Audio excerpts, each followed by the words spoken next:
الشیطان الرجیم بسم اللہ الرحمن الرحیم۔ پلیٹ فارم آف رضا کے ناظرین، ماہ رمضان قریب ہے تو ہم نے ضرورت محسوس کی کہ ہماری چینل کو سبسکرائبر ہو یا ہماری ناظرین ہو ان تک ماہ رمضان کی کچھ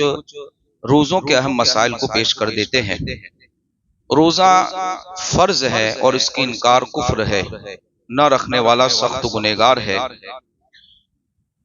روزے کی تعریف یہ ہے کہ اللہ کی عبادت کی نیت سے صبح صادق سے لے کر غروب آفتاب تک کھانے پینے اور جیما سے اپنے آپ کو روکے رکھنے کا نام روزہ ہے۔ روزے کے اندر ایک چیز یہ ہے کہ نیت کیسے کریں، تو یاد رکھیں کہ نیت دل کے ارادے کو کہتے ہیں، زبان سے کہنا اچھا ہے، مستحب ہے۔ اب وہ کون سے روزے ہیں کہ جن کی نیت کا وقت صبح تک ہے، اور وہ کون سے روزے ہیں جن کی نیت کا وقت سورج ڈوبنے سے لے کر ظہو کبریٰ یعنی زوال تک ہے۔ ان روزوں کو سماعت فرمائے۔ رمضان کے ادا روزے یعنی جو ہم ہر سال روزے رکھتے ہیں، اس کی نیت کا وقت سورج ڈوبنے سے لے کر، یعنی آپ نے افطاری کر لی، اب دوسرے دن کا روزے کا وقت سورج ڈوبنے سے لے کر زوال تک ہے۔ آپ زوال تک اس روزے کی نیت کر سکتے ہیں۔ وہ کیسے کہ ایک بندہ رات میں بغیر نیت کرے سو گیا، اب معاذ اللہ اس کی فجر بھی چلی گئی اور سحری بھی نہیں کر سکا، اور صبح 10 یا زوال سے پہلے 11 بجے تک اٹھا، اب اس نے صبح سے کچھ کھایا پیا نہیں ہے۔ یہ مسئلہ یہ بہت اہم اس لیے ہے کہ کچھ لوگوں میں یہ غلط فہمی ہے کہ سحری کے وقت میں اگر نہ کرو تو روزہ نہیں رکھ سکتے، تو یہ مسئلے سے آپ کو سحری کا معاملہ بھی سمجھ میں آئے گا اور یہ ظہر تک زوال تک کا معاملہ بھی سمجھ میں آئے گا۔ جو رمضان کی ادا روزے ہیں اس کی نیت کا وقت سورج ڈوبنے سے لے کر، تو ابھی ایک بندہ سو گیا اور صبح 10 بجے یا 11 بجے آنکھ کھلی زوال کا وقت شروع ہونے سے پہلے، یعنی اس کا وقت زوال تک ہے۔ اب اس نے سحری بھی نہیں کی، لیکن یہ ہے کہ اس نے رات سے کچھ کھایا پیا نہیں، تو اب وہ بغیر سحری کا بھی روزہ رکھ سکتا ہے، اس لیے کہ سحری یہ روزہ رکھنے کے لیے کوئی ضروری نہیں ہے بلکہ یہ سنت ہے اور اچھی چیز ہے، سحری کی برکتیں اپنی جگہ، لیکن روزہ رکھنے کے لیے سحری کا ہونا ضروری نہیں۔ تو اب 10-11 بجے اس کی آنکھ کھلی، تو اب وہ اٹھنے کے بعد بغیر کچھ کھائے پیے، کچھ کھایا تو ویسے بھی نہیں رات سے، اس کے لیے ضروری ہے کہ وہ فجر کے بعد سے لے کر جب تک یعنی 10 بجے تک کچھ کھایا پیا نہ ہو، بھوکا ہو، تو اب وہ یوں نیت کرے گا کہ میں روزے کی نیت کرتا ہوں، تو یہ نہیں کہے گا کہ میں ابھی سے روزے سے ہوں۔ اگر وہ یہ کہے گا تو اس کا روزہ نہیں ہوگا۔ کیوں؟ اس لیے کہ 10 بجے روزہ سحری کا وقت نہیں ہے، سحری کا وقت ختم ہوتا ہے صبح صادق سے، تو اب وہ یوں نیت کرے گا کہ میں نیت کرتا ہوں کہ میں صبح صادق سے روزے سے ہوں،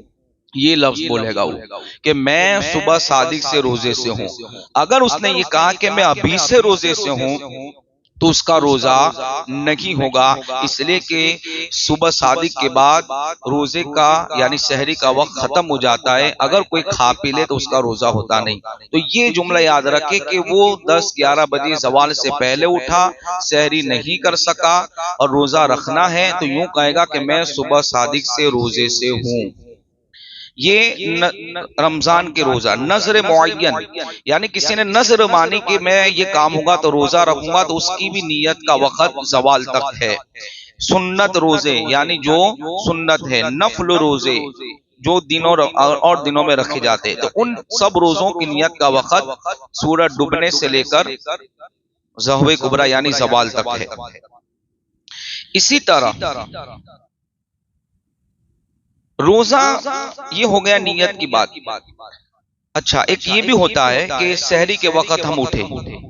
اب ہمیں نہانے کی حاجت ہو گئی، غسل ہم پہ فرض ہو گیا،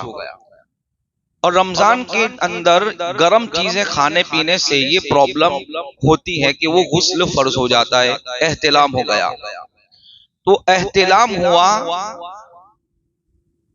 تو اب یہ دیکھا جائے گا کہ سحری کا ختمہ وقت کتنا ہے۔ اگر اس کے پاس اتنا وقت ہے کہ وہ غسل کر کے فارغ ہو کے سحری کر سکتا ہے تو پہلے غسل کر لے پھر سحری کرے۔ لیکن یہ ہے کہ اگر سحری کرے گا تو اس کی اگر وہ غسل کرتا ہے تو سحری کا وقت ختم ہو جائے گا۔ تو اب یہ کرے کہ وہ وضو کر لے اور پھر سحری کر کے بھی غسل کر سکتا ہے۔ ناپاکی کی حالت میں سحری کرنے سے روزے پہ کوئی اثر ہوتا نہیں ہے، لیکن اگر وقت ہے تو پہلے غسل ہی کرے پھر سحری کرے، نہیں ہے تو پہلے سحری کرے پھر غسل کرے۔ اب آئیے دو تین چیزیں روزہ توڑنے کے مسائل، خاص یہ اور یہ بھی بات یاد رکھے کہ رمضان المبارکہ میں اگر کوئی مسئلہ درپیش آتا ہے تو ہم ڈائریکٹ اپنے طور پر ڈیسیزن نہ لیں، یہ ہماری طرف سے میسج ہے۔ اگر آپ نے ڈیسیجن لے لیا، روزہ توڑ دیا جان بوجھ کر، نہیں ٹوٹا تھا، آپ کو ایسا لگا کہ ٹوٹ گیا اور توڑ دیا، تو پھر ہو سکتا ہے کہ کفارہ بھی آئے، اس لیے پہلے علماء سے رابطہ کرے پھر اپنا ڈیسیجن لے۔ تو اب آئیے روزہ توڑنے والی چیزیں، تو فرماتے ہیں کھانے پینے جمع کرنے سے روزہ ٹوٹ جاتا ہے جبکہ روزہ دار ہونا یاد ہو۔ یہ خاص مسئلہ، چونکہ ایک سال کے بعد ماہ رمضان آتا ہے تو شروع کے دنوں میں یاد نہیں رہتا، لوگ کھا پی لیتے کہ میں روزے سے ہوں، یاد نہیں ہوتا، بھول کر پیٹ بھر کر بھی کھا لیا تو بھی روزہ اس کا ٹوٹتا نہیں ہے۔ ہاں ایک مسئلہ اس میں یہ ہے کہ آپ نے نیوالا منہ میں لیا اور یاد آیا تو پھر یاد آتی اس نیوالے کو نکال دیں گے۔ اگر اس نیوالے کو یاد آنے کے بعد آپ نے نگل لیا، حلق سے نیچے گیا، تو اب آپ کا روزہ ٹوٹ جائے گا۔ لیکن آپ کو روزہ دار ہونا یاد ہی نہیں تھا اور آپ نے کھا پی لیا پھر یاد آیا تو اس سے روزہ ٹوٹتا نہیں ہے، روزہ ہو جائے گا۔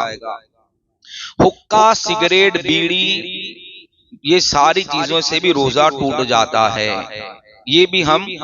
جو ہے جو کہ کچھ لوگوں کو ویسن کی بھی عادت ہوتی ہے تو اس سے بھی روزہ ٹوٹ جاتا ہے۔ پان، تمباکو، اس سے کھانے سے بھی روزہ ٹوٹ جاتا ہے۔ شکر، چینی، یعنی وہ چیزیں جو منہ میں رکھنے سے گھل جاتی ہیں، آپ نے منہ میں رکھی بھلے اس کو کھائی نہیں، نگالی، حلق سے نیچے نہیں اتاری، لیکن چونکہ اس کا مزہ اور میٹھاس منہ میں محسوس ہوئی اور وہ تھوک آپ نگل گئے اور اس کا مزہ حلق میں محسوس ہوا تو اس سے بھی روزہ ٹوٹ جائے گا۔ اس لیے ٹوتھ پیسٹ اور کولگیٹ کا استعمال منع ہے کہ آپ بھلے احتیاط کرتے ہیں کہ ہم حلق سے نہیں اتاریں گے، آپ نے روزہ رکھنے کے بعد صبح اٹھنے کے بعد ٹوتھ برش کیا، اب وہ ٹوتھ برش کا جو ٹیسٹ اور مزہ ہوتا ہے وہ حلق میں محسوس ہوتا ہے، تو اب چونکہ آپ کریں گے تو اس سے بھی روزہ ٹوٹ جائے گا۔ اس چیز سے بچنا بہت ناممکن ہے کہ ہم نہ اتارے، کنٹرول کریں گے، لیکن وہ چیز حلق میں محسوس ہوتی ہے، تو اگر ٹوتھ برش کا مزہ محسوس ہوا حلق میں تو روزہ ٹوٹ جائے گا۔ یہ خاص مسئلہ، دانتوں میں کوئی چیز پھنسی تھی، چنے کے برابر یا اس سے زیادہ تھی اور آپ نے حالت روزہ میں نگل لی تو اس سے بھی روزہ ٹوٹ جائے گا۔ چنے سے کم تھی، بہت نارمل تھی اور نگل لیا، منہ میں ہی تھی اور دانت میں پھنسی تھی اور نگل لیا تو روزہ نہیں ٹوٹے گا۔ دانتوں سے خون نکلا اور خون تھوک پر غالب آ گیا اور آپ نے تھوک کو نگل لیا اور خون کا مزہ حلق میں محسوس ہوا تو اس سے بھی روزہ ٹوٹ جائے گا، اور اگر خون کا مزہ محسوس نہیں ہوا تو اس سے روزہ نہیں ٹوٹے گا۔